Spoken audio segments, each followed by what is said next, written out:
Assalamualaikum warahmatullahi wabarakatuh. Kembali lagi dengan saya Rahmayanti, mahasiswi YAIN Batu Sangkar. Dan pada kesempatan kali ini saya akan presentasi akan sharing kepada teman-teman tentang materi, hakikat dan konsep pendidikan inklusi. Konsep dasar pendidikan inklusi. Inklusif diambil dari kata dalam bahasa Inggris yakni to include atau inclusion atau inklusif yang berarti mengajak masuk atau mengikut sertakan. Dalam pengertian inklusif, yang diajak masuk atau yang diikut sertakan adalah menghargai dan merangkul setiap individu dengan perbedaan latar belakang, jenis kelamin, etnis, usia, agama, bahasa, budaya, karakteristik, status, cara atau pola hidup, kondisi fisik, kemampuan dan kondisi beda lainnya. Pendidikan inklusif adalah pendidikan yang terbuka dan ramah terhadap pembelajaran dengan mengedepankan tindakan menghargai dan merangkul perbedaan.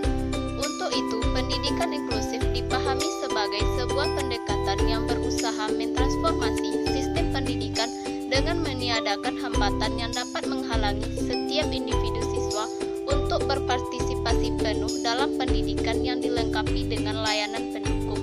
B. Landasan pendidikan inklusif. 1. Landasan filosofis. Secara filosofis, penyelenggaraan pendidikan inklusif dapat dijelaskan sebagai berikut. A. Bangsa Indonesia adalah bangsa yang berbudaya dengan lambang negara burung Garuda yang berarti Bhinneka Tunggal Ika. Keragaman dalam etnis, adat istiadat, keyakinan, tradisi dan budaya merupakan kekayaan bangsa yang tetap menjunjung tinggi persatuan dan kesatuan dalam Negara Kesatuan Republik Indonesia. B. Pandangan agama, khususnya Islam, antara lain ditegaskan bahwa 1. Manusia dilahirkan dalam keadaan suci. 2. Kemuliaan seseorang di hadapan Tuhan bukan karena fisik, tetapi takwanya. 3. Allah tidak akan merubah nasib suatu kaum kecuali kaum itu sendiri. 4. Manusia diciptakan berbeda-beda untuk saling silaturahmi. C. Pandangan universal hak asasi manusia menyatakan bahwa setiap manusia mempunyai hak untuk hidup layak, hak pendidikan, hak kesehatan, hak pekerjaan. 2. Landasan yuridis. Undang-Undang 1945 Amandemen Pasal 31 Ayat 1 berbunyi, setiap warga negara berhak mendapat pendidikan. Ayat 2, setiap warga negara wajib mengikuti pendidikan dasar dan pemerintah wajib membiayainya.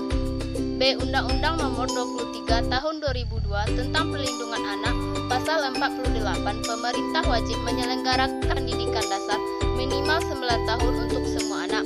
Pasal 49, negara, pemerintah, keluarga, dan orang tua wajib memberikan kesempatan yang seluas-luasnya kepada anak untuk memperoleh pendidikan. C. Undang-Undang Nomor 20 Tahun 2003 tentang Sistem Pendidikan Nasional. D. Peraturan Pemerintah Nomor 19 Tahun 2005 tentang Standar Nasional Pendidikan Pasal 2 Ayat 1 Lingkungan Standar Nasional Pendidikan meliputi standar isi, standar proses, standar kompetensi lulusan, standar pendidik dan kependidikan, standar sarana prasarana, standar pengelolaan, standar pembiayaan, dan standar penilaian pendidikan. E. Surat Edaran Dirjen Dikdasmen Dikdisnas Nomor 380 Tahun 2003 tanggal 20 Januari 2003 perihal pendidikan inklusif menyelenggarakan dan mengembangkan di setiap kabupaten atau kota sekurang-kurangnya 4 sekolah yang terdiri dari SD, SMP, SMA, dan SMK. 3. Landasan empiris. A. Deklarasi Hak Asasi Manusia 1948. B. Konvensi Hak Anak 1989. C. Konvensi Dunia tentang Pendidikan untuk Semua 1990. D. Revolusi PBB Nomor 49 Tahun 1993 tentang Persamaan Kesempatan bagi Orang yang Berkelainan. E. Pernyataan Salamanca tentang Pendidikan Inklusi 1994, Komitmen Dakar mengenai pendidikan untuk semua tahun 2000. Deklarasi Bandung tahun 2004 dengan komitmen Indonesia menuju pendidikan inklusif, dan rekomendasi Bukit Tinggi tahun 2005 bahwa pendidikan yang inklusif dan ramah tamah. C. Sejarah pendidikan inklusi. Secara perkembangan pendidikan inklusi di dunia pada mulanya diperkasai dan diawali dari negara-negara Skandinavia atau Denmark, Norwegia, dan Swedia. Di Amerika Serikat pada tahun 1960-an oleh Presiden Kennedy mengirimkan pakar-pakar pendidikan luar biasa ke Skandinavia untuk mempelajari mainstreaming dan list restrictive environment yang ternyata cocok untuk diterapkan di Amerika Serikat. Selanjutnya di Inggris dalam RS 1991 mulai memperkenalkan adanya konsep pendidikan inklusif dengan ditandai adanya pergeseran model pendidikan untuk anak berkebutuhan khusus dari segresif ke interaktif. Sebagai tindakan lanjut deklarasi Bangkok pada tahun 1924 diselenggarakan konvensi pendidikan di semanca Spanyol yang mencetuskan perlunya pendidikan inklusif yang selanjutnya dikenal dengan Semanca Statement on Inclusive Education. Berdasarkan perkembangan sejarah pendidikan inklusif dunia tersebut, maka pemerintah Republik Indonesia sejak awal tahun 2000 mengembangkan program pendidikan inklusif. Program ini merupakan kelanjutan program pendidikan terpadu yang sesungguhnya pernah diluncurkan di Indonesia pada tahun 1980-an, tetapi kemudian kurang berkembang dan baru mulai tahun 2000 dimunculkan kembali dengan mengikuti kecenderungan dunia menggunakan konsep pendidikan inklusif. D. Prinsip pendidikan inklusi. 1. Terbuka, adil, tanpa diskriminasi. 2. Peka terhadap setiap perbedaan. 3. Relevan dan akomodatif terhadap cara belajar. 4. Berpusat pada kebutuhan dan keunikan setiap individu peserta didik. 5. Inovatif dan fleksibel. 6. Kerjasama dan saling mengupayakan bantuan.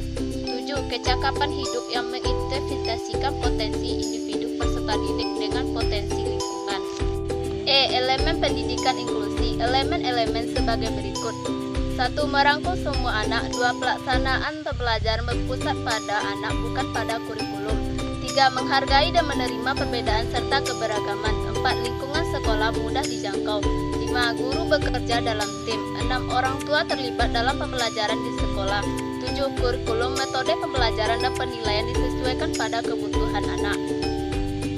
Elemen-elemen pendidikan inklusif menurut ENSCO tahun 2003 menganalisis bahwa pendidikan inklusif mempunyai 4 unsur, yaitu 1.